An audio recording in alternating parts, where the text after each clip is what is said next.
खुलुमबाय बेयो बड'लेण्ड एंखं टेलिभिजन दिनै 1 डिसेम्बर 2024 रबिबार खालि सानसेनि बरादखौ नोंथांमोननि खाथियाव लाबोदों आं सदानन्द दैमारिया।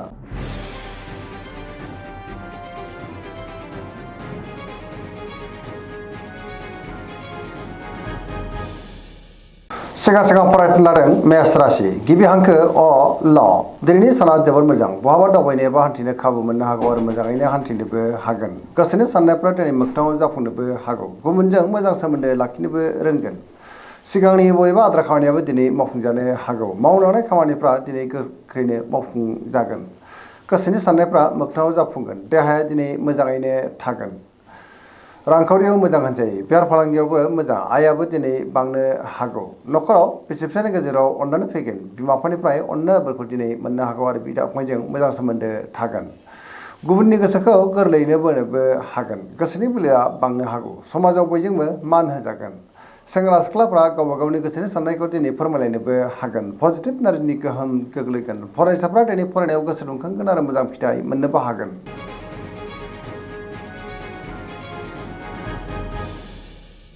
वृष राशि गिबि हांखो इ उ ब दिनैनि साना मोजां आरो गाज्रिनि गेजेरजों बाबेनलांनो हागौ। गोसोनि साननायफ्रा देबार नांनोबो हागौ। गुबुननि थाखाय दिनै नाङा फाङा जेंनायाव गोग्लैनांनोबो हागौ। मावनो लानाय खामानिखौ मावफुंनो हागोन।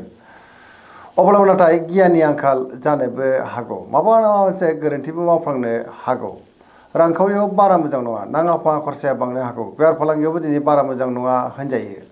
न'खराव बिसि फिसायनि गेजेराव अननानै फैगोन। देहाया दिनै मोजाङैनो थागोन। अब्लाबो नाथाय जानाय लोंनायाव सांग्रां जानांगोन। गुबुननिफ्राय हेफाजाब लानांनोबो हागौ। लोगोफोरनिफ्राय अनसायनायखौ मोननो गोब्राब जानोबो हागौ। गोसोनि साननायफ्रा दिनै देबार नांगोन आरो नेगेटिभ एनार्जिनि गोहोम गोग्लैनोबो हागौ। मोनफ्रोमबो बिथिङावनो दिनै सांग्रां जानांगोन।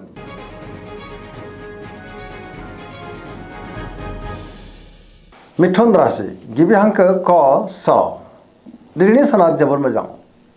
गोसोखौ दिनै जोबोर गोजोननाय मोनगोन। पजिटिभ एनार्जिनि गोहोम गोग्लैगोन। मोनफ्रोमबो खामानिखौनो दिनै गोरलैयैनो मावफुंनोबो हागोन। गियाननि आंखाल जानाय नङा। गोसोआव गोथों आरो गोग्गो साननाय फैगोन।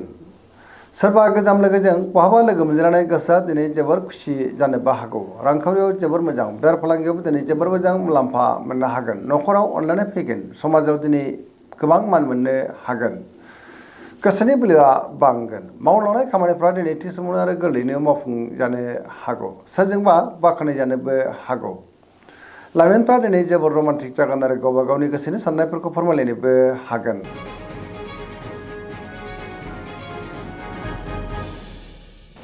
कर्कट राशि गिबि हांखो ड ह दिनैनि साना जोबोर मोजां।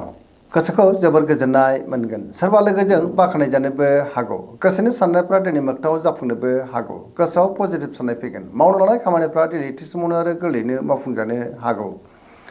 रांखावरियाव जोबोर मोजां होनजायो। बेफार फालांगियावबो दिनै जोबोर मोजां मुलाम्फा मोनगोन। न'खराव बिसि फिसायनि गेजेराव अननानै फैगोन। समाजावबो लोगो लेवा बांनोबो हागौ। देहाया दिनै मोजाङैनो थागोन।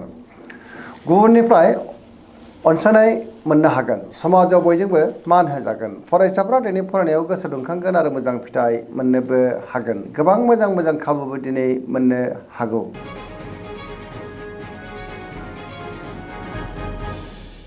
सिंह राशि गिबि हांखो म ट दिनैनि साना जोबोर मोजां। गोसोआव गोथों आरो गोग्गो साननाय फैगोन। गियाननि आंखाल जानाय नङा। गावनि गोसोनि साननायफोरखौ दिनै गुबुननो फोरमायनोबो हागोन। लोगोफोरजों हेफाजाब होजानो हागौ। गोसोनि साननायफ्रा दिनै मोगथाङाव जाफुंगोन। बहाबा दावबायनो एबा हान्थिनो खाबु मोननो हागौ आरो मोजाङैनो हान्थिनोबो हागोन। रांखावरियाव दिनै जोबोर मोजां। बेफार फालांगियावबो जोबोर मोजां मुलाम्फा मोननो हागोन। गावनि गोसोनि साननायखौ दिनै गुबुननो फोरमायनोबो हागोन। न'खराव अनलायनाय फैगोन। बिदा फंबायनिफ्राय थोजासे हेफाजाबबो मोननो हागौ। गुबुननि गोसोखौ गोरलैयैनो बोनोबो हागोन। देहायाबो दिनै मोजाङैनो थागोन। गोबां मोजां खाबु मोननानै गोसोआ दिनै जोबोर खुसि जानोबो हागौ आरो लाइमोनफ्रा जोबोर रमान्टिक जागोन। गावबा गावनि गोसोनि साननायफोरखौ दिनै फोरमायलायनोबो हागोन।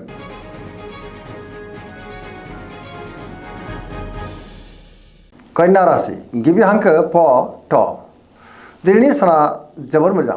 गोसोआव दिनै पजिटिभ साननाय फैगोन। गोथों आरो गोग्गो साननो रोंगोन। गियाननि आंखाल जानाय नङा। गावनि गोसोनि साननायफोरखौ दिनै गुबुननो फोरमायनोबो हागोन। रांखावरियाव मोजां। बेफार फालांगियावबो दिनै जोबोर मोजां मुलाम्फा मोनगोन। देहाया मोजाङैनो थागोन। गोबां मुंदांखा सुबुंजों दिनै लोगो मोनज्लायनोबो हागौ गोबां खामानियाव दिनै मुखुबबो थागोन सोरजोंबा बाख्नायजानानै गोसोआ दिनै जोबोर खुसि जागोन पजिटिभ एनार्जिनि गोहोम गोग्लैनोबो हागौ लाइमोनफोरा जोबोर रमान्टिक जागोन आरो गावबा गावनि गोसोनि साननायफोरखौ दिनै फोरमायलायनोबो हागोन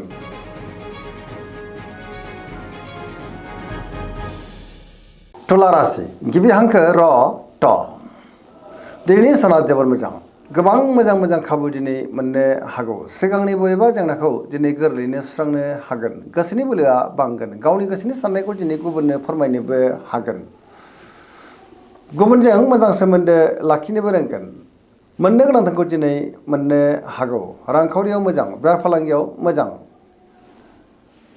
सोरबा लोगोजों बाख्नायजानानै गोसोआ दिनै जोबोर खुसि जागोन सरासनस्रायै दिनै साना जोबोर मोजां आरो मोजाङैनो बारग'लांगोन सेंग्रा सिख्लाफ्रा गावबा गावनि गोसोनि साननायफोरखौ दिनै फोरमायलायनो हागोन आरो पजिटिभ एनार्जिनि गोहोमबो गोग्लैनो हागौ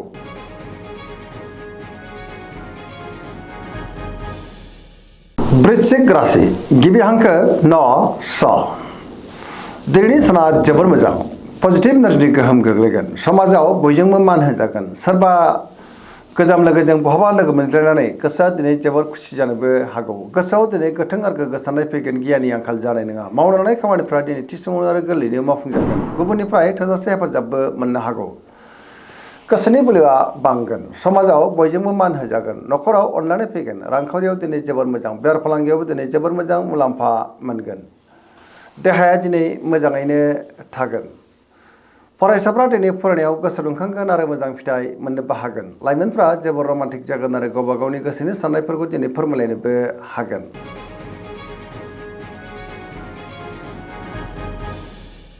धनु राशि गिबि हांखो ध फ भ दिनैनि साना जोबोर मोजां गोबां मोजां खाबु दिनै मोननो हागौ गोसोनि साननायफ्रा मोगथाङाव जाफुंनोबो हागौ सिगांनि बबेबा आद्रा खामानियाबो दिनै मावफुंजागोन रांखावरियाव मोजां बेफार फालांगियाव मोजां गोबां धोन आरजिनोबो हागोन आरो मोननो गोनांखौबो दिनै मोननो हागौ बहाबा हान्थियोब्ला दिनै जोबोर मोजां आरो मोजाङैनो हान्थिनोबो हागोन देहाया मोजाङैनो थागोन बिमा बिफानिफ्राय अननायफोरखौ मोननो हागौ बिदा फंबायजों मोजां सोमोन्दो थागोन बिसि फिसायनि गेजेराव अनलायनाया बांनो हागौ बहानिफ्रायबा हरखाबै मोजां खौरां फैनोबो हागौ लाइमोनफोरनि गोसोआ दिनै जोबोर रमान्टिक जागोन आरो गावबा गावनि गोसोनि साननायखौ फोरमायलायनोबो हागोन पजिटिभ एनार्जिनि गोहोम गोग्लैगोन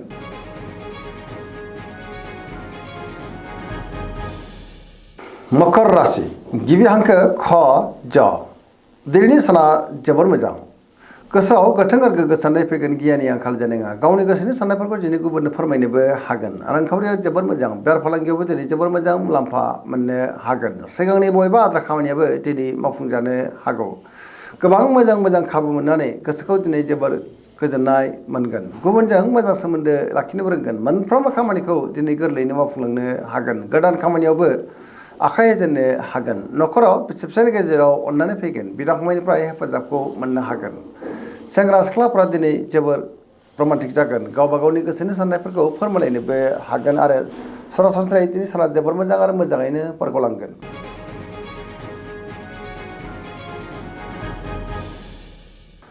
कुम्भ राशि गिबि हांखो ग स दिनैनि साना जोबोर मोजां गोसोखौ जोबोर गोजोननाय मोनगोन गोबां मोजां खाबु दिनै फैनोबो हागौ मावनो लानाय खामानिफ्रा थि समावनो आरो गोरलैयैनो मावफुंजागोन बहानिफ्रायबा हरखाबै मोजां खौरां मोननानै गोसोआ दिनै जोबोर खुसि जागोन गोबां मुंदांखा सुबुंजों दिनै लोगो मोनज्लायनोबो हागौ देहाया मोजाङैनो थागोन अब्लाबो नाथाय जानाय लोंनायाव सांग्रां जानांगोन न'खराव बिसि फिसायनि गेजेराव अननानै फैगोन बिमा बिफानिफ्राय अननायफोरखौबो दिनै मोननो हागौ पजिटिभ एनार्जिनि गोहोम गोग्लैगोन आरो लाइमोनफ्रा गावबा गावनि गोसोनि साननायखौ फोरमायलायनोबो हागोन